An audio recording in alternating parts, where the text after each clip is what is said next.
Salam hormat Siap, Pak Prabowo. siap disampaikan. Pak Sekjen. Ya.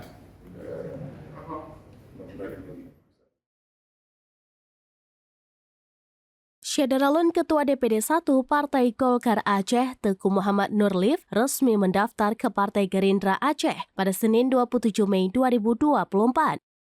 Menariknya, Nurlif mendaftar sebagai bakal calon gubernur Aceh yang akan bertarung pada Pilkada 2024.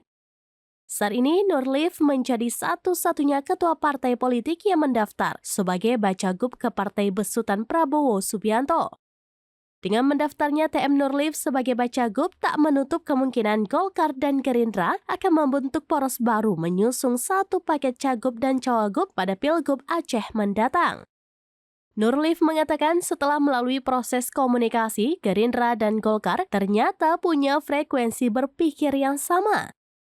Nurlif juga dengan jelas mengatakan koalisi tim kampanye daerah atau TKD Prabowo Gibran Aceh dibentuk hanya untuk memenangkan pasangan Prabowo Gibran pada Pilpres 2024.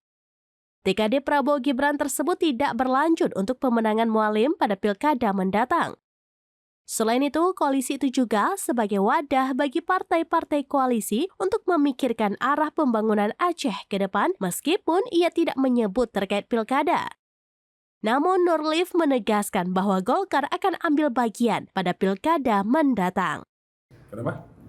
Hari ini kita daftar sebagai cagup ke Gerindra. Apakah kita ada keinginan untuk satu paket? Masih cukup waktu. Pendaftaran kan bulan Agustus itu kan. Semua bisa terjadi. Tadi kan kita sudah dengar. Gerindra dengan Golkar itu punya frekuensi berpikir yang sama. Saya kira partai lain juga sama. Jadi Golkar udah pasti akan ikut maju Pak ya? Insya Allah. Itu udah pasti ya, kalau nggak ada satu ada dua. Insya Allah. Dari Banda Aceh, Mas Rizal, serampinews.com.